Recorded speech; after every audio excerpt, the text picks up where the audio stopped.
Great. Thank you, everybody, and welcome to our May Telehealth Learning Collaborative call. It's hosted by the Adirondack Health Institute and the Fort Drum Regional Health Planning Organization.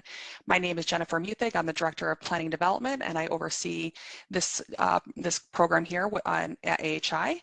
I'm going to start by just going through our agenda, and then we'll go through some policy updates, and then I will turn it over to our guest speaker today, Dr. Nilay Shah.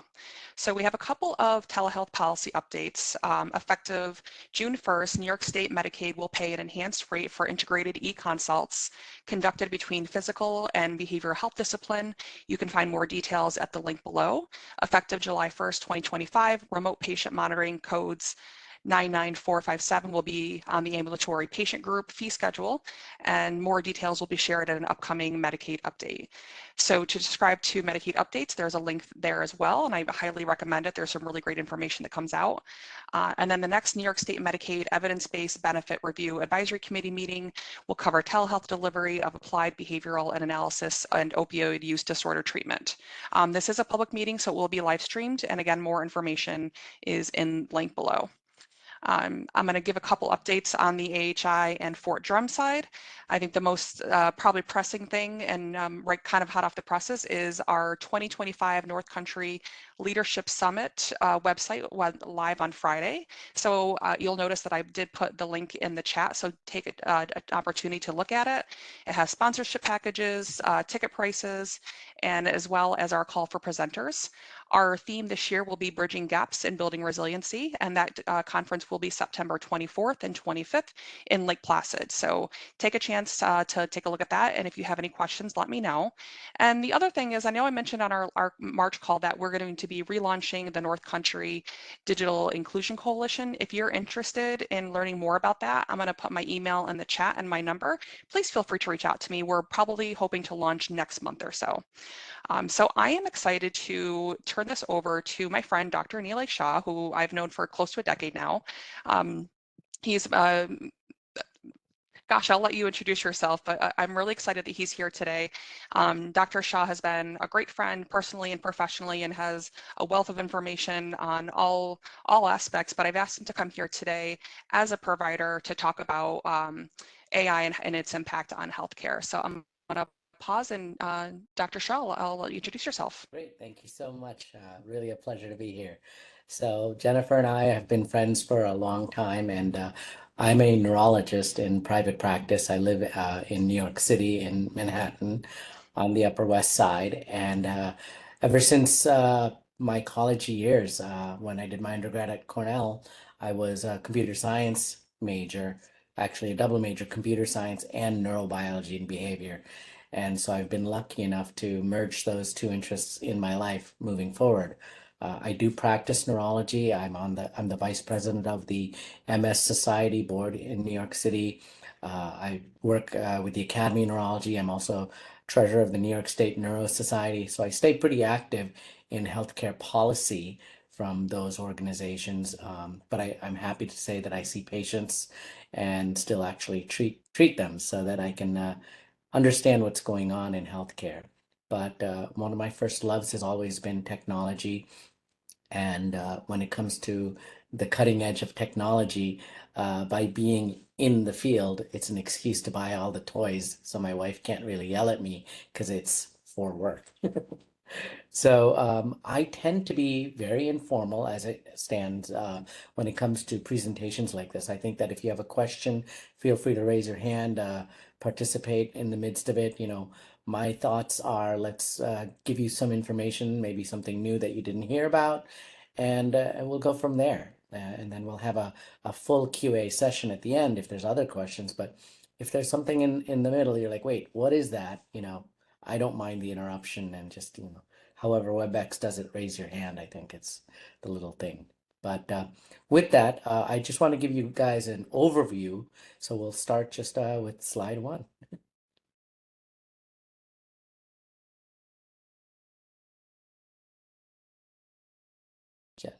Jen. There we go. So when it comes down to it, AI really is basically we're trying to replicate the human thought process or intelligence. And it's really affecting every aspect of patient care and the whole healthcare system. And that's part of the excitement about it. I will go into a little bit more detail with some examples now. Next slide, please.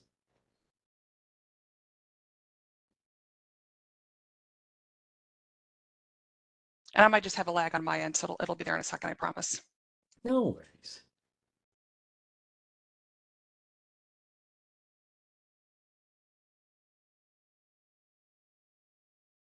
That's an impressive lag.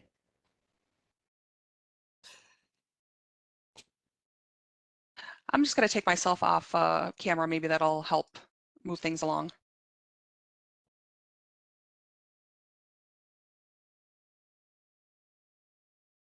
Perfect. So what we're looking at as far as the benefits, there's a lot when we're looking at diagnosis, interpretation, treatment plans, prediction, and work, work efficiency, workload, the things that really lead to burnout, which is something that we've all heard about and discussed without a doubt, even in the era of telehealth. Next slide, please.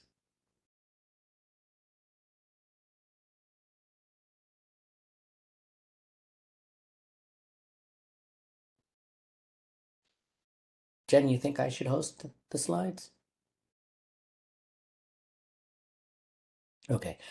When it comes to diagnostic exams, these are just a simple concrete examples that exist already when it comes to imaging, radiology, CAT scans, x-rays, pictures of skin, things like that. Looking at tumors, fractures, abnormalities, what we can do is we can really use these computerized models to much more quickly parse through a lot more data. And that's where it's been really helpful in terms of changing healthcare and helping with some early diagnosis.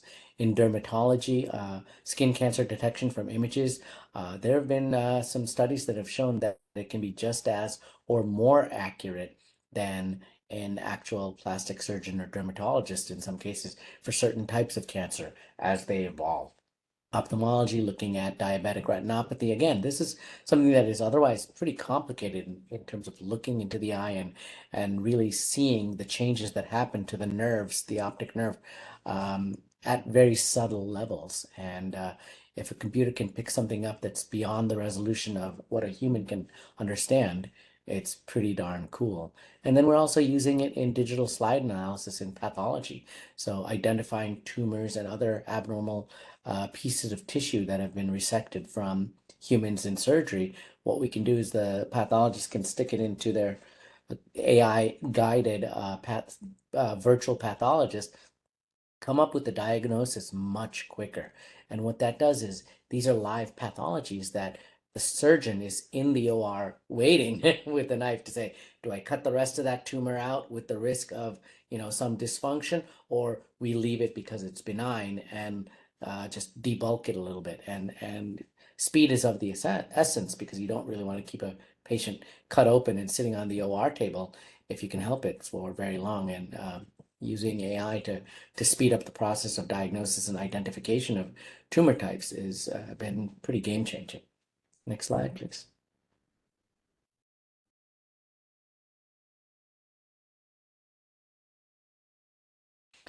When we talk about predictive analysis, early disease prediction, that really came down to certain examples in breast cancer as well as in lung tumors right now, where it is currently actively being used, where you can just get a low dose CT scan. So not even a full dose of radiation. Use that as a screening test across a population. So you can just say, okay, everybody in this area with heavy pollution, or that are smokers or work in a mine. Just get this low dose CAT scan. It takes just a few minutes, just walk in, walk out. You could do hundreds of studies in a matter of days. And then through this technology, predict very highly sensitive and specific who is likely to get disease and catch them at the earliest stages when treatment is very possible. And you can really nip it in the bud before you get tumors or cancers that have spread. When it comes to readmission risk forecasting, again, this is something that humans aren't really great at. We make many assumptions on false premises, where when you really look at the data and which patients are likely to get readmitted, there are patterns to be found, and AI has helped certain institutions to really predict who would be readmitted and prevent them from being discharged early to ensure that the factors that would cause readmission are taken care of in advance.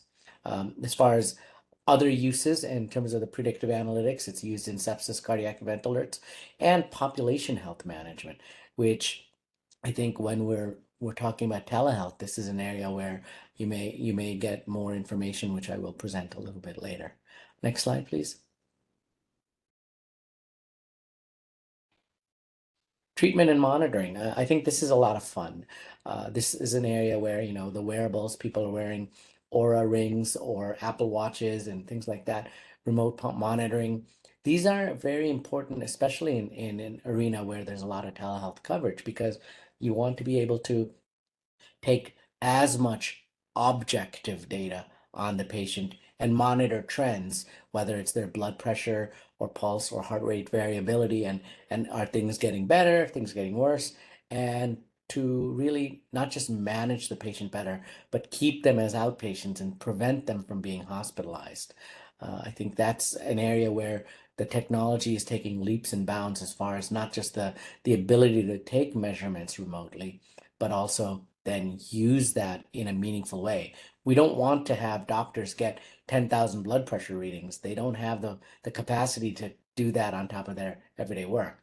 But if you have AI helping to monitor individual patients based on their history, based on their medications, what you can get out of that is really nuanced information that the doctor gets pinged only in specific instances when the patient is at greater risk, for example.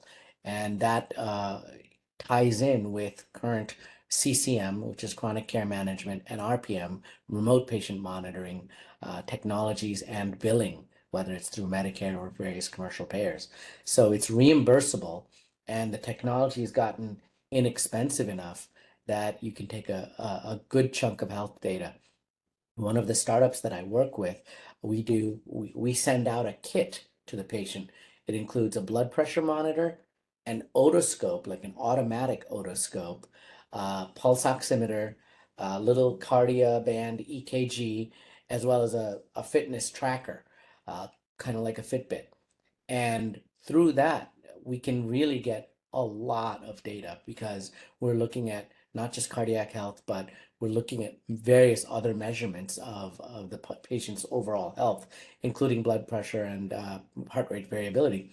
That kit costs only about $200 for all that equipment. And with the current CCM and RPM reimbursement rates and what they're set at, a doctor could send out those kits to 100 patients, for example, and within the course of a year of monitoring those patients, not only take better care of those patients, but literally improve their bottom line in terms of how much they're making to support their practice because of those billables, without bringing the patients in except when needed. And then on the flip side, on the patient side, you get much greater compliance, and you get much better health outcomes. And even saving one or two hospitalizations through the use of this technology can save dozens of thousands of dollars, as you know. And the whole healthcare system wins when we have the use of these types of remote monitoring devices. As far as other uses, AI guided robotic surgery, that's pretty cool, only in that, in the more rural areas where it may be difficult to recruit and get technical expertise in terms of surgeons for various subspecialties out there. Um, Maybe you can provide a AI guided robot that can do the same or better technical job at without the cost of having somebody there full time. Um, and then finally, when it comes to medication management, it's surprising, but one of the remote patient monitoring companies that I had, we did medication management through AI for people with blood pressure. So they were all given a Bluetooth enabled blood pressure cuff at home, told to monitor it every day, just check their blood pressure, and it was linked to their phone, which would send it through the cloud to our cloud-based system. And on average, within 2 months, patients had a 10-point drop in systolic blood pressure when it was elevated with only minor tweaks in medications and habits, but just through this compliance. And that alone, that 10-point drop, it maps out over a population of thousands of patients to dozens, I don't know what that is, dozens of hospitalizations, cardiac events, and stroke events that were prevented. And then finally, I think maybe some of you may have seen some of the behavioral health AI chatbots. Very interesting area because there's a lot of questions when it comes to, what if the AI is going to hallucinate and give wrong information or misinterpret or misunderstand patients. I think that with oversight, these chatbots can become smarter and smarter and serve appropriately a good chunk of the population. Maybe not edge cases, but the great majority of patients, 80, 90%, where there's already such a backlog in terms of accessing therapists, whether it's due to insurance issues, reimbursement issues, or whatever, that having AI chatbots can really help the mental health of a number of people that previously don't have access to mental health care. Next slide, please.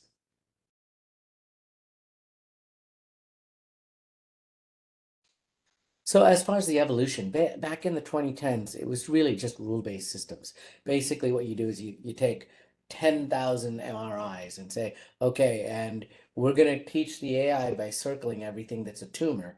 And so then it just reads all of those and then learns through that, for example. And then you give it another 10,000 MRIs and it's pretty good at picking out the tumors because it was taught on previous data. So that was a very simplistic way of using what we call AI. And AI, or artificial intelligence, really, it's a technical misnomer in that sense because at that time, what it really was is ML, or machine learning. A machine can learn much faster than a human being, but it wasn't making like independent, intelligent decisions. It was just learning rules at a much faster pace than we would be able to, and then reapplying those same rules on another data set. Subsequently, in 2015 and onwards, deep learning came on in terms of pathology, genomics, and for radiology, where the AI tool could really not just look at the rules that we give it, but then start to develop and create its own rules and patterns of what it picks up as, for example, an abnormal growth or change in the lung tissue that is predictive of tumors or cancer. And that is an area that is when it really started getting very exciting because now we're looking at intelligence. Now we're not just feeding the computer rules, but we are getting new rules and new learning that the computer has developed by crunching so much data. In the 2020s, around the pandemic starting, we started to have real-time monitoring, people with their Fitbits, people with their blood pressure monitors or Oura rings, things like that. And then NLP is natural language processing in the electronic health records. And we also started to seeing robot-assisted surgeries. And now we're looking at AI at a much broader level in terms of population health, predictive and analytics, and clinical trials, even in terms of trying to find new agents, drugs, medications, running virtual clinical trials as well, based on large populations of data sets. So what we're doing is taking advantage of the massive computer power that we have to really get to that next level of medical and scientific knowledge. Next slide, please. So when it comes to telehealth, specifically, at least at this point, what can we use it for? So one of the things is, if a patient can't easily get into their doctor, and a doctor is covering a catchment area of 100 square miles, 200 square miles, or whatever it may be, the patient can take their phone and in their app have a triage system of symptom checkers that can help decide what's the urgency of how soon this patient needs to be put into the system, whether for a physical or virtual visit. And these AI-driven chatbots can also be used for routine queries. For example, if a patient calls in or texts that, I'm having a cough, a doctor or a medical assistant has a series of questions that would dig deeper to see, what is the nature of the cough, the frequency of cough, is there something coming up, if there's a color to it, is there an associated fever, etc. So you can create routine queries like a frequently asked question database that chatbots can use to, again, help triage patients in a much more efficient way rather than the patient calling in and waiting for a callback from an already overwhelmed healthcare provider. Real-time analytics from remote patient monitoring. I touched on that a little bit as far as if you're getting data from 1,000 of your patients every day checking their blood pressure, you want to make sure that the ones that are trending in the wrong way are you're being notified of them right away, and to minimize false positives as well. You don't want the AI crying wolf at every 2-point increase in systolic blood pressure. But in certain patients with certain comorbidities, it can be much more relevant. And so you want to know in the right cases when there's something that a doctor or healthcare provider has to address. And you can treat many, many more patients simultaneously and monitor them through real-time analytics. Natural language process transcription of virtual visits. This just helps with the burden of charting that providers hate. All the clicks on mouse clicks and drags and buttons to put into the chart what we have to document, until now mainly driven by economic decisions of you have to put this in for billing or this in for billing. But if I'm just speaking to my patient and the AI bot in the background is capturing it all and then formatting it into the EHR in an appropriate way, not only do we save a heck of a lot of time, but we may capture all the things that we need without very much extra work. This is way better than the days of drag and dictate, where we would just literally put in paragraphs. This could be a whole conversation that is broken up into the various parts of the chart that we need. And then finally, adaptive care plans based on collected data. Again, this can look at populations of patients and subpopulations of patients as far as the ones that are diabetic over the age of 50 versus the rest of the population. Then how do their care plans need to be modified to ensure that their comorbidities are under check and they're optimizing their health? Because what we are moving towards is not just a healthcare sickness model, but a well care model. And we really are going to push towards wellness and trying to keep patients healthier rather than just reactively treating them with medications, surgeries, etc., after they've already fallen ill. Next slide, please.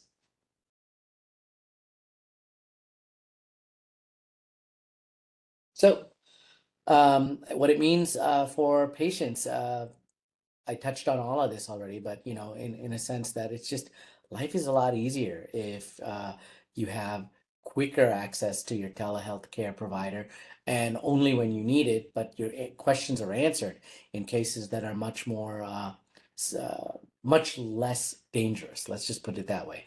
And then the chronic conditions can be watched more closely and to a deeper level. And virtual care can actually be more personalized when you have AI involved. And because you have these digital platforms that almost like social media can get more engaging when you have not just a one-way street where you're just entering data, but then you have responses and a back and forth, that engagement can really get the patient more involved in their own care, which then can lead to improved outcomes. Next slide, please. From a provider perspective, which is the life I live, it makes life a lot easier if I don't have to do the stuff that I don't like, meaning I take care of patients, but the administrative burden, documentation, not my jam. Decision-making support on the fly, being able to get the latest data or the latest updated guidelines in the setting of the patient versus I'll have to look it up and then come back to the chart and then blah, blah, blah, while the patient's there in front of me, being able to make decisions on the latest data because I have a virtual partner in their care, which would streamline patient management as well as improve care coordination. And then, as far as follow-ups and triage, again, this is just an assistant that makes things much, much more efficient. Next slide, please. So I'd love to do this real life example. So I'm going to call my digital twin. So what this comes down to is, for example, I cover the stroke unit by phone and telehealth coverage for a hospital in Brooklyn overnight, 2 weeks a month.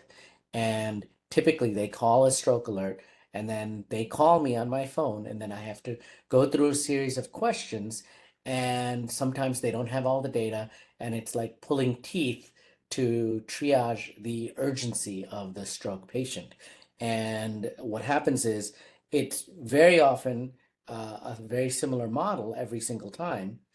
And if I have a digital twin, or we have to come up with a better word, somebody to collect that data for me, it might make life easier for everyone. So here's a real life example. This was something my friend came up with last week. And without even checking with me, we were on a Zoom. That 5 minute conversation we had, he created a natural language robot voice based on my voice and then created this tool in the course of a day. This does not actually exist as a product anywhere yet. We literally came up with this last week after Jennifer had talked to me about speaking about AI. So I figured it would be an interesting and fun thing to show off. So here we go. Hi, I'm the digital twin for Dr. Nilay Shah in neurology at White. Hello. Thank you. Before we begin, could I have your full name and confirm if you are a doctor or nurse at the hospital?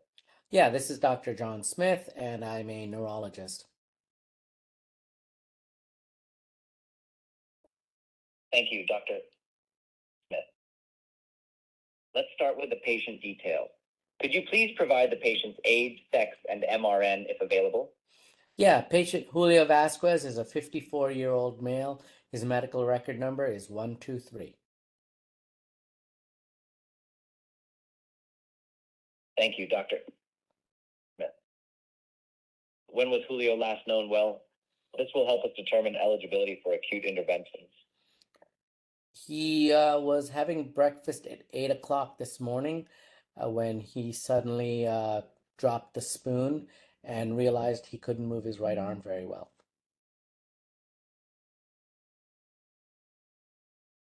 Understood. So, last known well was 8 o'clock this morning with sudden onset of right arm weakness during breakfast. Could you describe how his symptoms progressed after that initial weakness? Did he develop any additional symptoms? Such as?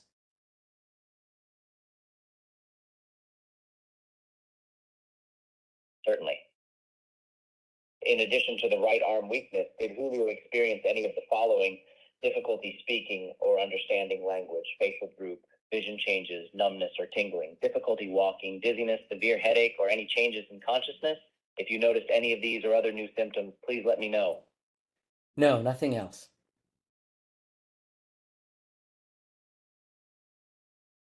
Thank you for clarifying.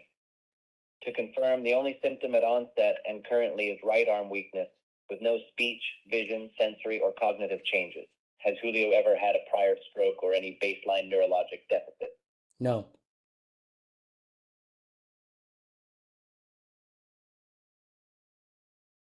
Thank you. Has Julio had any recent trauma surgeries or does he have any known bleeding disorders? This is important for determining eligibility for thrombolytic therapy. No.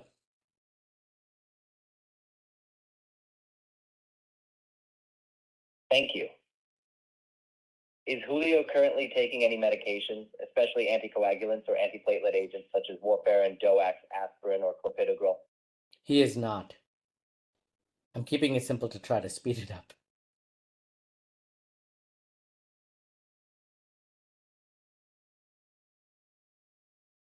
Understood. Does Julio have a history of hypertension, atrial fibrillation, diabetes, or smoking? Any of the common stroke risk factors? Just hypertension.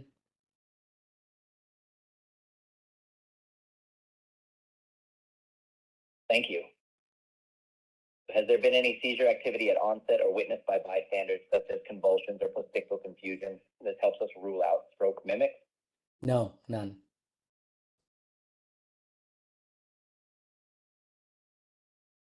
Thank you. Lastly, what is Julio's baseline functional status? Was he fully independent in his activities of daily living prior to this event? Yes, he had no problems.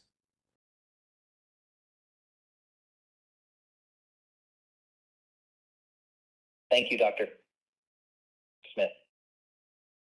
Here's a summary for Dr. Shah. Julio Vasquez is a 54-year-old male, MRN 123, who was last known well at 8 o'clock this morning. He developed sudden right arm weakness during breakfast with no progression or additional symptoms. He has no prior strokes or neurologic deficits, no recent trauma or bleeding risk, and is not on anticoagulants or antiplatelets.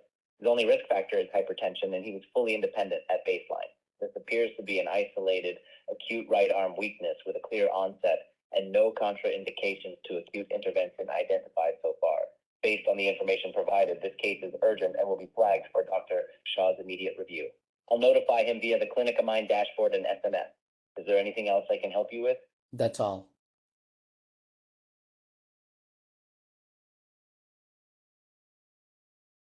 Thank you, Dr. Smith. I'll ensure Dr. Shah receives his case summary right away. Have a good rest of your day. All right. So as you can see, that interaction can take a little while, and the way it came up with questions was based on here's all the information you need to know for a potential stroke patient that could get TNK or TPA. Typically, if you're on call, for example, in my life, I'm on call for 2 weeks at a time, just in the evenings covering this hospital. Interruption can happen multiple times in the evening, and it can take 10, 15 minutes, and it's basically the same type of information that I need to gather. If I can have an AI chatbot get the relevant information using natural language, it's a game changer, because then I'm not on the phone for that whole time, or I could be in a loud restaurant or something, and then my chatbot goes through, gets all the information, texts it to me when it's completed the query. Then I can call and talk to the ER and say, yep, let's go right ahead and do this. Or no, we're not going to do this. And, we're going to transfer to this hospital, or whatever needs to be said. But from the perspective of saving time when the information is critical to collect, and yet it's predetermined how much or what data we need to gather. Another area where doctors have a lot of trouble is transfers. So if a patient is sick in your smaller hospital and you want to transfer them out, for example, it takes a doctor to call the transfer center, doctor to call the resident at the accepting hospital, then the attending at the accepting hospital, and so on and so forth. And it's a lot of the same information over and over again. But if a chatbot has access to the EMR and knows all the information, then regardless of the nuances of different questions the different people may be asking, the patient information's all transmitted to the other side. Because right now there's no efficient way with our fragmented health records and systems. It's not like I could just press a button and guarantee that the incoming hospital will get all the data they need, because we have different EMRs, different radiology systems, different non-communicating systems. So I have one other example that we created 3 days ago. Let's go to this slide. And then it's a 3-minute video.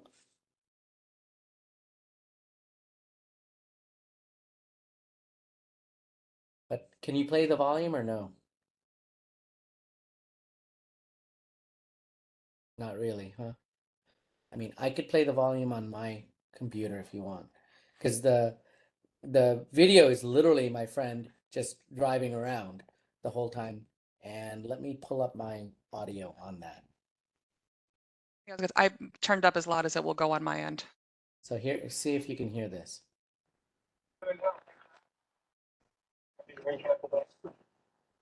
Sure. Well, in fact, I did want to focus on one patient in particular. I believe his first name was Robert. Do you want to, Neely, start over, and then I'll go ahead and mute it on this end? He had the first focal seizure that progressed to a death. Okay. Ready, Go.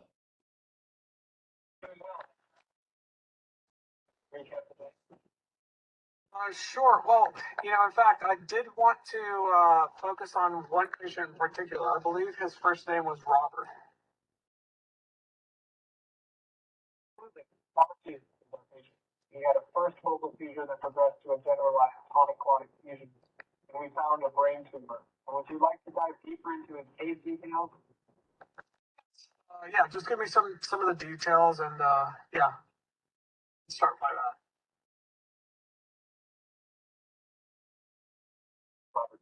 He's a 60-year-old male with a history of hypertension and a family history of lung cancer. He experienced a generalized seizure at home, preceded by mild headaches and word-finding difficulties. Imaging revealed a right frontal brain tumor, confirmed as an oligoid ganglioma. He was started on levodoracidine and underwent a stereotomy for tumor resection. Post-surgery, he has not had any seizures in the last 3 months. Would you like to know more about his treatment plan or any other specifics? Yeah, you mentioned that he's on levetiracetam, but do you know if there's any research on any other good medications to use in these sorts of cases with, with a patient who's had a tumor in his brain? Sure. Sure.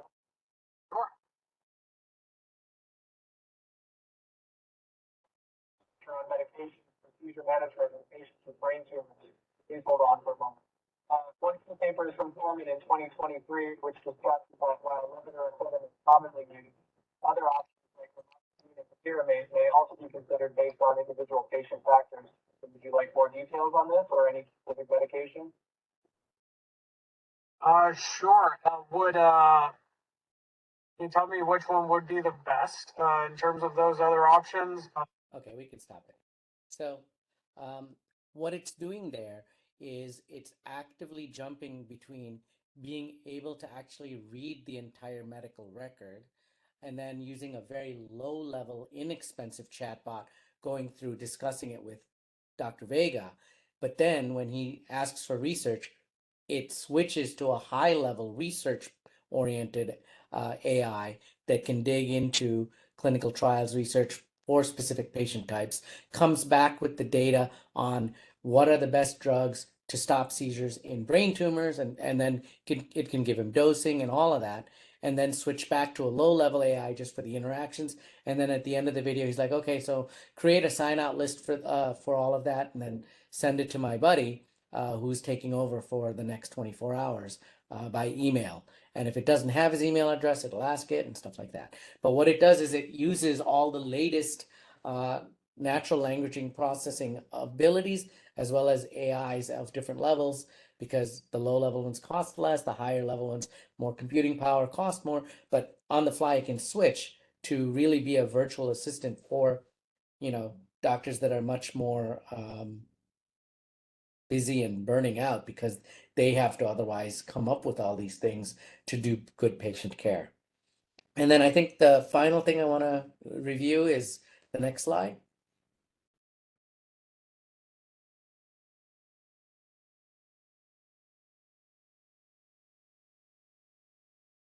And if you can click on that link. So neurodiscovery.ai is a company that has the most data, neurologic charts data in the world currently, as far as we know. It's got, I want to say 20 or 30. Oh, okay. Neurodiscovery, maybe I spelled it wrong. If you want to just type neurodiscovery.ai. Either way, anybody else is. Yep, one moment. Welcome to look at it. But basically what we're doing there is I'm one of the advisors on this company that we have maybe 20, 30 terabytes of data on patient charts. That includes their charts, their medication history, their imaging, all their MRIs, CAT scans, etc. And through that, creating an AI bot, as it were, a limited language model, LLM, that is just based on neurologic data. And through that, we have 100,000 MS patients, 300,000 Parkinson's patients, several 100,000 Alzheimer's patients.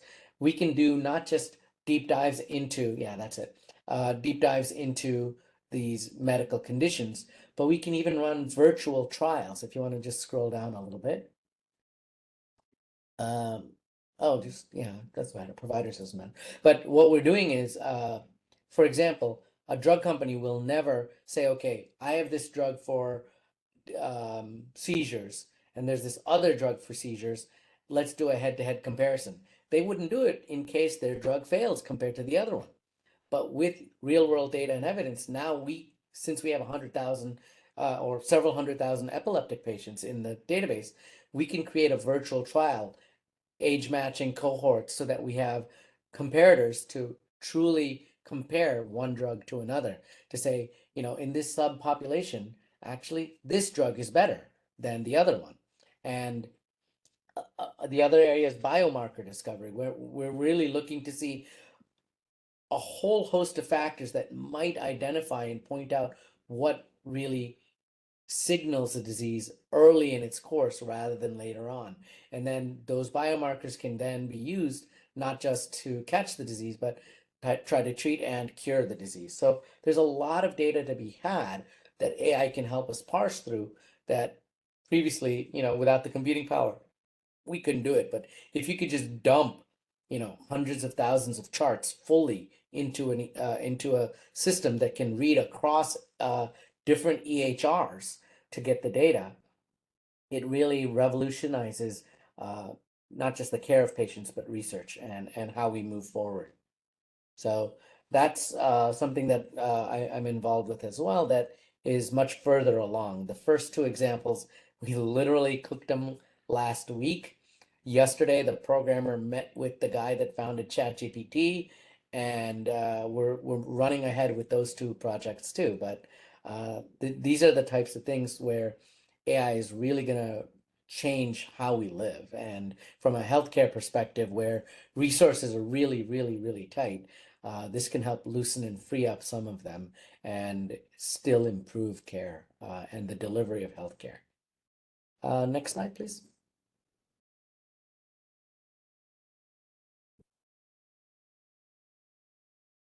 So this is just a summary, that it tremendous benefits to everyone involved, but you have to set up some guardrails, I think, which is an area where we are also vociferously arguing, discussing, and figuring out how to maintain patient privacy versus balancing it with getting a little bit more data and information about individuals that would help us understand disease processes more, for example.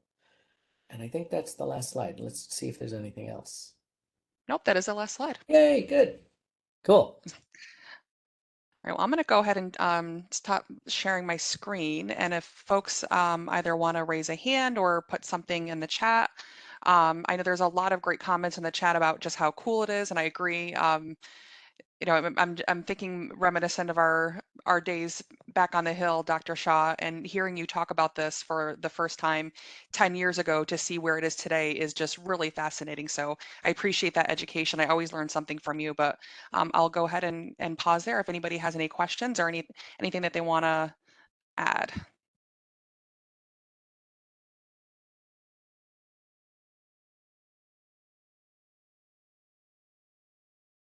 If not, I have a question. Is there anybody out there that could see how it would help specific use cases for them? And if they want to try anything, or beta test or are curious, these are companies that I help run and manage, at least the last three. So we are looking to change the world, and pilot programs and stuff like that. Certainly, we're open to it if somebody wants to play around with some of the AI in their clinical setting.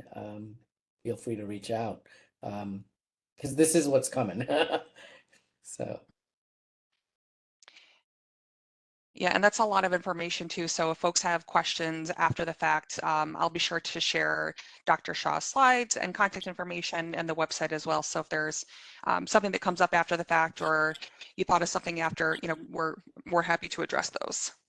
Yeah, and when it comes to languages, when you're talking natural language processing, yes, there is, it's an easy enough model to open up languages, whether it's a Haitian Creole or some of the more obscure languages I see in my practice, or Spanish and things like that. Yeah, can you, so Bob was asking about multi-language support. Can you expand a little bit off that? Like, would it automatically translate that or in? Yeah, you could speak in Spanglish, for example. That's the beauty of AI is it doesn't have to know that this is this language because it could be a mix of two languages, which often happens, at least the way I do it with my patients that speak Spanish. I have broken Spanish and they have broken English, and between us, with some words half and half, uh, a natural language processing AI can parse through that and still get the context, meaning, understanding, and then translate it all into one language for the provider and the other language for the patient. That is super cool. So Christine has a question. What would you like your hospital librarians to know about AI? Mm. I think, from the perspective of at least me, when I go to the library to research stuff, it's something that I think the librarians need to understand the limitations as well as abilities of the AI that is within their institution, just so that they can help guide the end user. Um, Although I think soon enough, the tools will be ubiquitous that we'll just do it off our phones for the most part. Like Julio, my friend, was doing it in the car. He's like, okay, what's the best drug for a patient with a brain tumor? In this case, with these comorbidities, these medications. So, from a research perspective, I think that it democratizes the access to information. Um, but there's still, stuff that I don't even, I can't, I haven't even thought through as far as legalities, rights, licensing agreements, and so on and so forth. So that's a good segue into the next question. Aileen stated that we're often advocating with people about medication choices that the insurance companies don't want to pay or cover. Could this be used to advocate for efficacy? Well, I mean, in the sense that, I already use ChatGPT to write my letters of medical necessity. So as far as advocating for my patients that, the insurance company has their checklist of you have to try and fail all these drugs before we allow you to get the drug of choice or treatment of choice. We're using chatbots by just pointing ChatGPT at the chart and saying, here's what the chart says. Go through it, clean it up, and create a response that is as best as possible to get this drug approved, given these guidelines from the rejection letter. So that's one way we advocate for our patients using AI. As far as on a larger population-based model too, we certainly can, because when we get the data from a whole region, for example, and we parse that through, we may actually see trends that point towards some treatments that are incrementally more expensive, but then substantially greater in the savings to the whole healthcare system, which would then, be a good reason for the insurance company or the insurance company to pay for it, because they'll actually have data as opposed to we know that it's better for the patient. That's not good enough. It's better for the patient, and you've just saved 3 hospitalizations per month. Okay, now that's a big deal and it's worth it. That kind of thing. Wow. That just really boggles my mind. Maybe along with that, would this sort of technology, would it be able to look through what the insurance company's formularies are and what they cover to kind of help guide that decision and then be able to say, okay, this patient would fail on these drugs that you covered, and as a result of that, we would need drug, D covered. I mean, part of that is proprietary. That's their secret sauce because they constantly change it just to screw us. And it Fair. literally changes year by year. And it's different for every insurance company and every policy within, So I'm not going to see that open up anytime soon unless it's mandated. And it should be, that's something that government should say, hey, this shouldn't be a secret. You're an insurance company, you pay for stuff. We want to know what you do pay for and what you don't, and what are the rational reasons why you don't pay for specific things. It should be scientifically based, not just economics. But again, the state of our healthcare system doesn't allow for that right So this is a really good question. Are AI tools like ChatGPT HIPAA compliant? now. Some are, some aren't. There's definitely ones that have the guardrails up and they clearly state it, whereas many of the the less expensive ones, they're just out there just doing whatever the hell they want, and they're not actually HIPAA compliant. So you need to look through the terms of service and which chatbot you're actually using before you sign off on it to safely use it within your healthcare system. Right. So, so those guardrails that you were talking about earlier that really need to be in place to be efficient. So Aileen commented, I would think that we'd need a BAA regardless. Yeah, I mean, but those are easy. I can write one. That's how easy they are. Yeah, they're standard. They're standard. Yeah. So back to the language question, what if a person is speaking English with a very thick accent? Do you find AI is able to understand? Yeah, so what happens is in certain cases where the AI is hiccuping a lot on the translations, then it may require training. But again, training is not that hard. Literally, these chatbots now, the natural language processing can be taught on as little as a couple sentences that it has you read. And then it understands the nuances of your specific diction and can then understand what you're saying and then clarified for others, or be a transcriptionist. Like if you're speaking to somebody with a thick accent, the AI can listen in, and in your Google Glasses there's a little transcription line that's typing out exactly what they're saying, so you can be like and respond appropriately. I need that for my preteen so I can understand what he's really saying. Well, I know we're right at the kind of the top of the hour. I'll give a kind of a last call. Anything else folks would want to ask Dr. Shah while we have him?